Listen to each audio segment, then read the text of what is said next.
Hello all, welcome to the Valve Bounce. We are gearing up for Formula One this weekend. We're going to be touching on Christian Horner. We're going to be doing some predictions, and we're just going to do a quick testing wrap up as well. Welcome to the show, Damo. Thanks, Steve. Yes, hello, welcome everyone. Exciting times. It's round one's kicking off, and it's always the best part because it's the first real chance we get to see the proper speed, the evolution of the cars, the development work. So there's all the sandbagging and stuff that can happen during testing, and we don't know fuel loads and paces, long runs, short runs.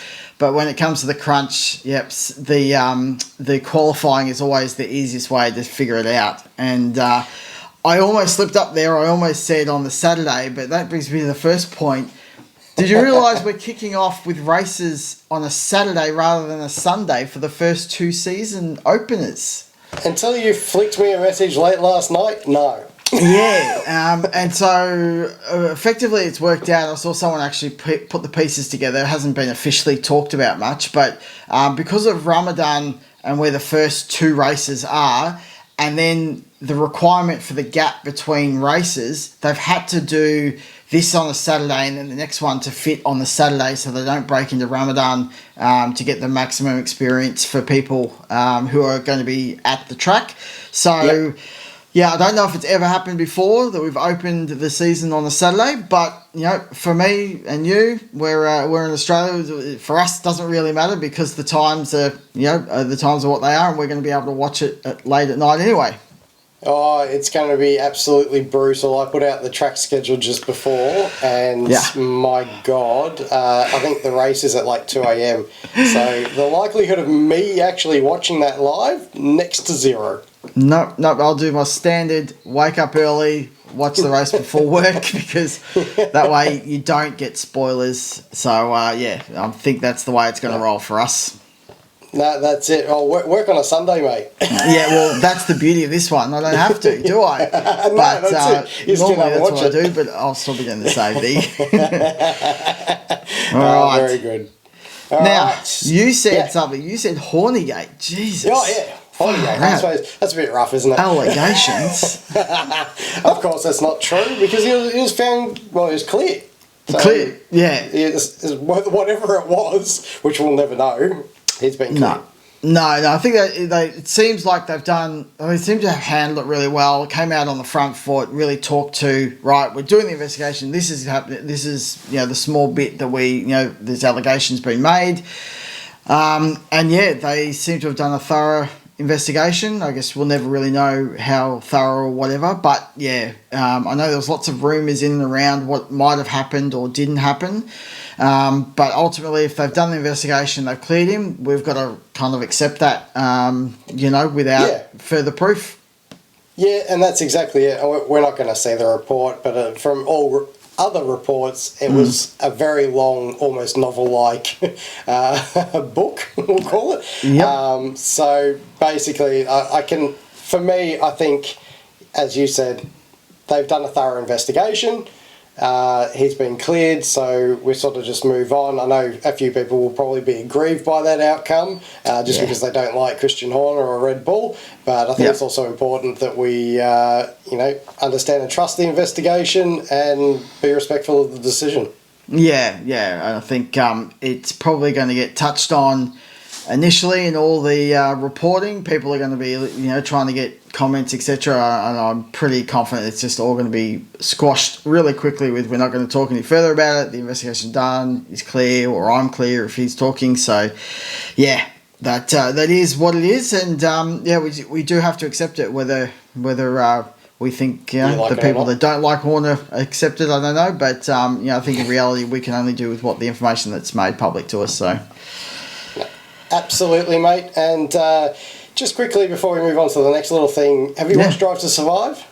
Well, I have started it, yes. And I guess Drive to Survive is something that's questionable. I know I'm stuttering because I'm like, it's such a questionable thing that last year I didn't watch until a couple of months after. I was just that peeved with the whole way it's handled, and Yep. wrong gear shifts, wrong commentary, and it started off really strong where I just saw all the glitz and glamour of that Aston Martin event Yep. with the Stroll, and I'm just like, all those people they were showing, I'm just like, you're not representative of the fan base. You're there for the glamour, and so I started getting a bit triggered, and I just calmed down and I started watching. So I'm up to the Nick DeFries, Danny Ricciardo, which I think is episode 3 or something. So that's where I'm up to. That's a good episode. I've finished the whole thing. Okay. That's the first time that I've actually watched the whole thing in about 3 or 4 years. There you go. That shows you that I actually enjoyed it. There were moments, of course. I won't spoil anything for you, but I will say it was actually worth the watch, I thought, this time around. Yeah, well, I think so far, mostly the way they look to have handled it seems like it's a bit better representation. It's giving proper insights behind the scenes. Hopefully, if you say it's good, I'm going to power on and watch it anyway, because I sort of got to the Danny Rick one, and I thought that was pretty well done, even though Alex Albon was almost picture perfect on how they would represent it, cutting to Nick DeFries, locking up, and it was like awesome work from Alex. But I'm going to keep going with it, so that's good. Very good, very good. All right, so we'll move along, I guess. Yeah, let's do some testing wrap up, because I think the testing wrap up's a good idea. Yeah, and I think other than the great issues, which just seem to always pop up sometime in the season, the last few seasons with F1, I think it was pretty good running for most part, and I think the reliability these days is so much better. Teams being able to do a lot more work. There were a few small issues for some teams, but gone seem to be the days of like the Williams, which I think was 2019, who didn't even get there for the first day or two because they were so far behind. So that was good to see. Yeah, definitely. It's very much a trade, I feel, at the moment, because everyone is reporting that they sort of traded maybe some rear end stability for a little bit more turn in or things like that.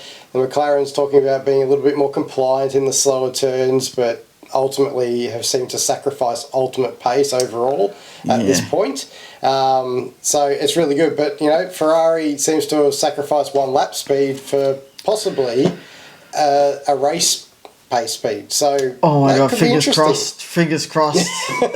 I'm not one to jump because as a typical Ferrari lover, we've been disappointed, and I thought true to form they put out a little snippet on their socials with the pit stop, and they uploaded the wrong one where the dude on the front left made a mistake, and everybody was just like hammering him, and they came back to say, we uploaded the wrong one. I'm like, but you know what?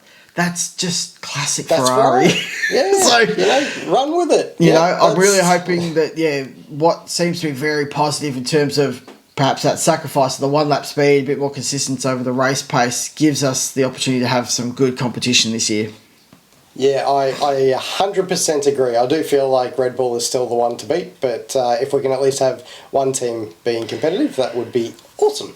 Yeah, because it does look like it's a good segue that Red Bull, picture perfect testing routine. They've basically given Mercedes a nice little whack in the face to say, we can make it work. You can't. They just seem to be as strong as ever. Definitely. But I think a lot comes down to their mechanical grip and the way they have that suspension and everything set up.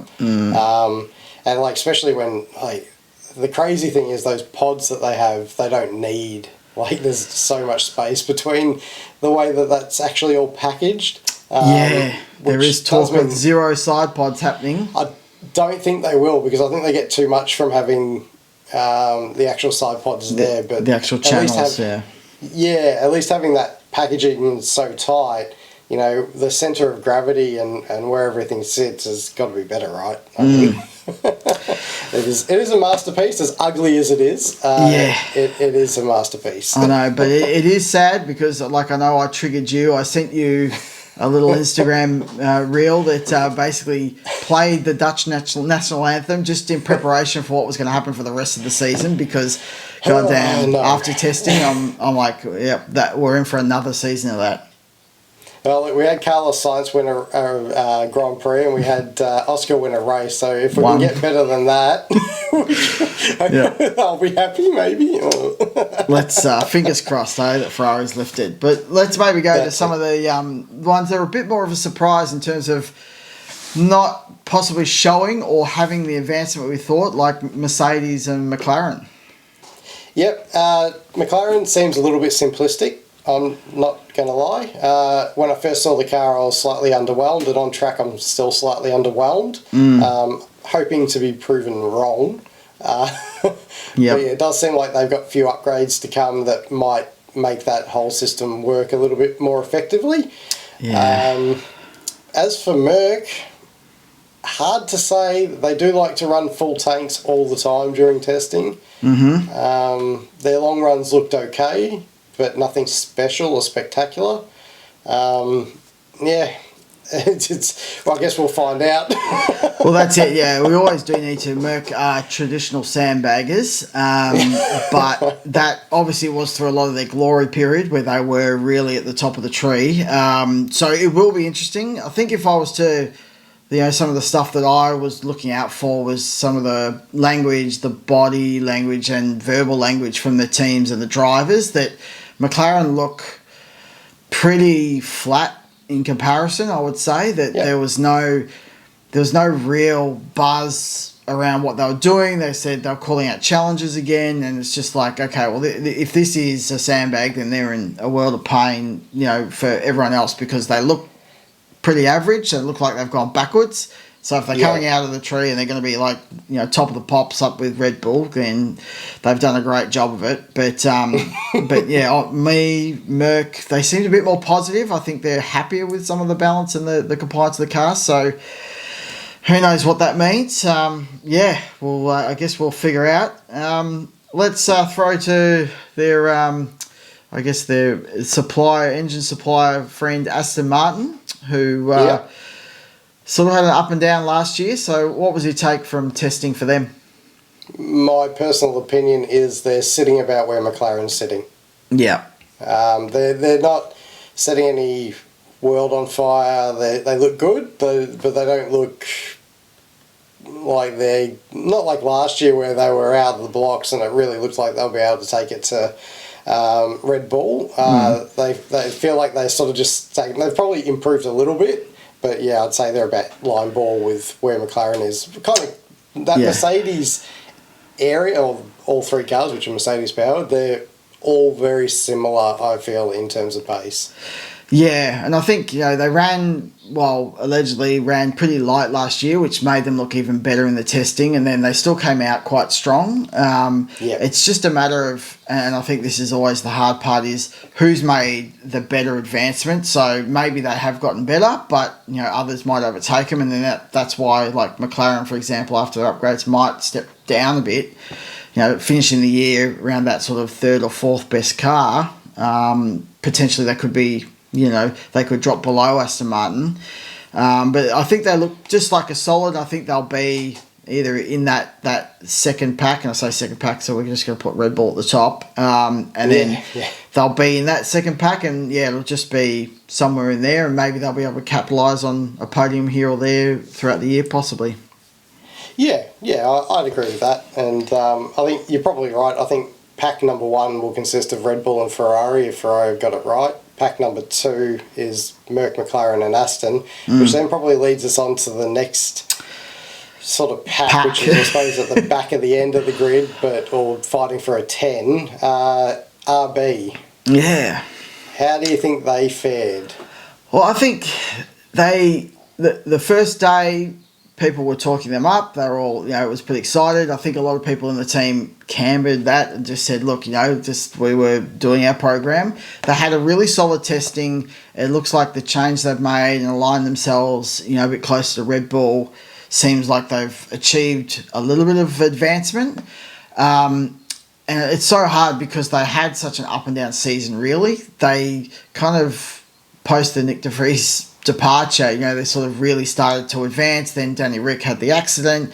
Liam Lawson came in, did an awesome job, and they sort of kept going from there. But it was really hard to say, were they top of that next pack last year? And will they step into that, maybe the bottom of that other pack at times? And I think I'll take a bit of a punt and say that it does feel like that they may step up and potentially hit the back of that next pack at times, but it may be track dependent.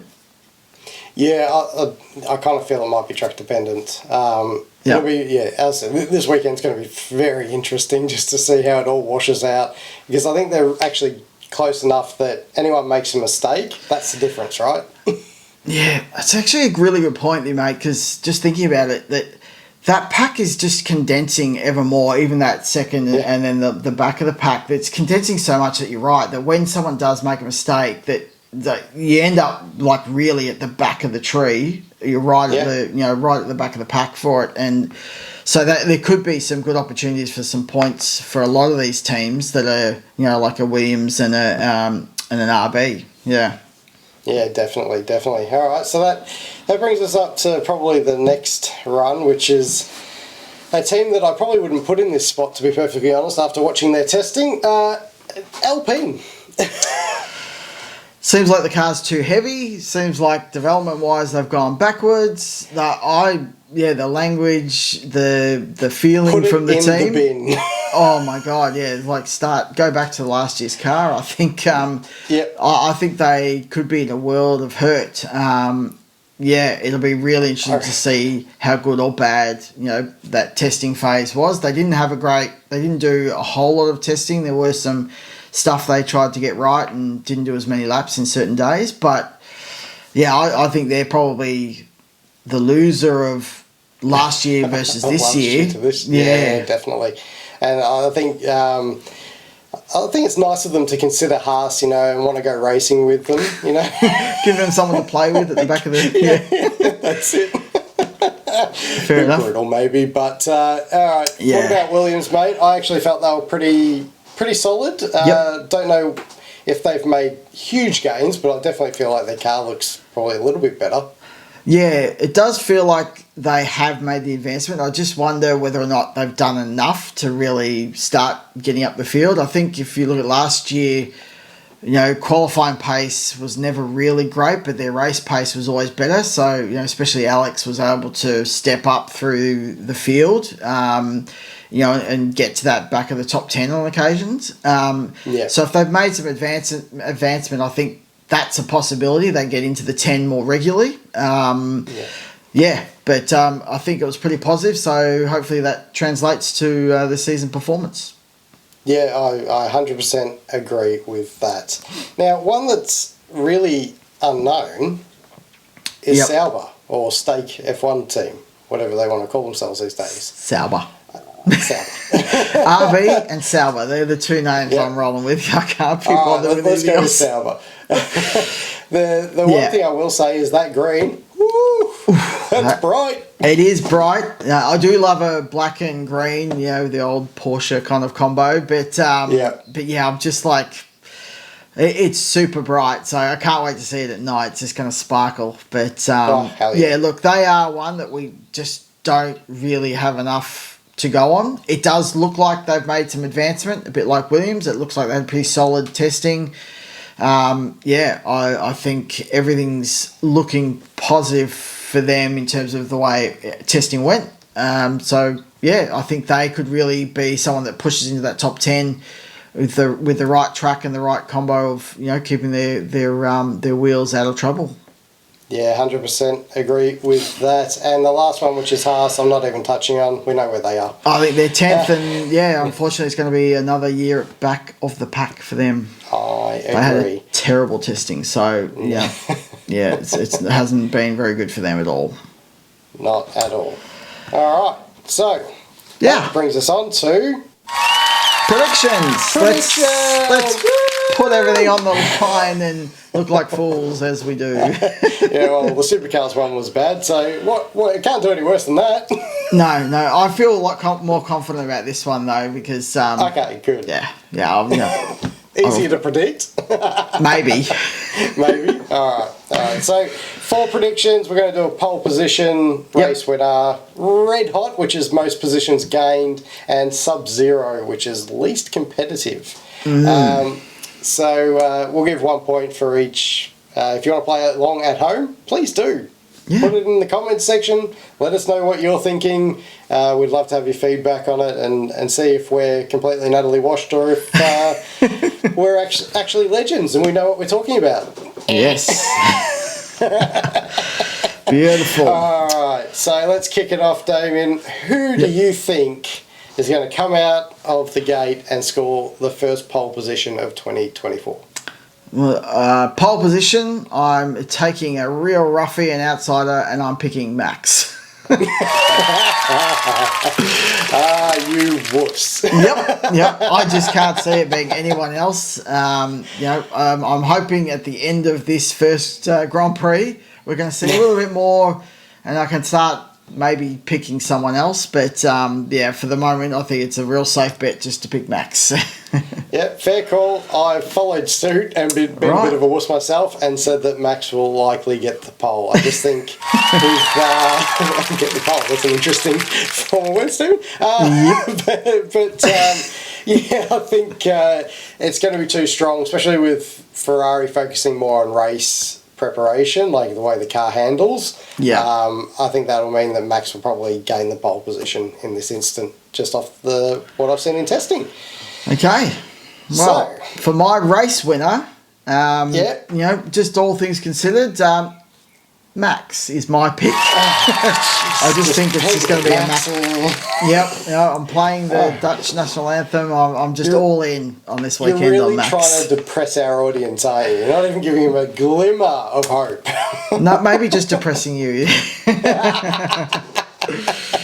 Yeah, well, I must admit, it's hard to go past, but I'm going to back in the horse because I think they've done enough work over the off-season, on the off-season, to bring home a race victory, and I'm going to back Charles Leclerc to get it done. Okay, all right. But it's a fair call. I think it's good just to have some variation on just not picking the Max thing, so I applaud you in your efforts. Oh, thanks, mate, thanks. Even if it does put me in the bin. But, I mean, you never know. Maybe that's the difference at the end of the year. So, that's it. Yeah. So, anyway, who do you think is the Red Hot Award winner? So, the person that's going to gain the most positions? Yeah, look, I was having a think about this, and I was like, it's not going to be Max or anything like that because really, they're going to be at the front and so forth. So I was really thinking about that mid-pack and what it could possibly mix up. So for me, I'm feeling like a Mr. Bottas is a good shout. I think he might stuff up quality a little bit, just be at the back, but maybe the car's good enough to maybe push in and get some points. I don't know. That's the theory. And I applied the same sort of theory. I was thinking, my initial thought was maybe like a Merc because maybe they're not going to be quite as strong during quali. But then I was like, they're still only going to advance a couple of spots, whereas that tail end of the mid pack, that we spoke about, your Saubers, your RB, they're the ones I think are going to possibly capitalise. I did weigh up between Albon and my pick, who is actually Danny Rick. I just think he's just going to be really busting to get back into the full racing again. And I think that he might qualify okay, but not great, but then end up, taking sort of 5-6 spots maybe, potentially. So, I've put in Danny Ricciardo. Very good. Shout out Danny. Look, I hope he has a good season, Jesus. Yes. Please. Please. And I did actually think about Oscar because I thought, oh, maybe like McLaren as well could do that. But then I just thought they'll probably still be up in that top end of the top 10 or the mid to tail of the top end of 10. I think yeah. what we have, the problem with not problem, but what seems to be happening with F1 is like it's almost like in team order. Like the way they end up qualifying unless somebody makes a mistake. So it is hard to see it changing a heap, but at the same time, who knows? We'll see what happens. Right, so moving on then to Sub-Zero, who is going to be your least competitive pick and should get booted. Oh, no, I won't say that. Relegation. No. Well, I did have someone in mind, and when I went to our document that we share for the podcast, you basically stole my pick. So I've gone for his teammate just for some variation, and I've picked Nico Hulkenberg. Because I just think it's just going to have to be the Haas at least initially until we really see perhaps what the field looks like. But yeah, it just really feels like Haas is going to be at the back of the pack, and so they're going to be the least competitive. Yeah, look, I think it's hard. It's probably a good shout. And obviously, I've gone with K-Mag just because he ended last year looking like he had lost his will to live. Kind of like a Toyota Corolla owner, really. So, slapping the Toyota people lately. Yeah, okay. Maybe. I think that wraps up for us, doesn't it? Now, it does. Keep in touch with us on the socials at the Valve Bounce everywhere. And if you like or want to blast us or give us praise, whatever, we love to see your comments. It's always great to see the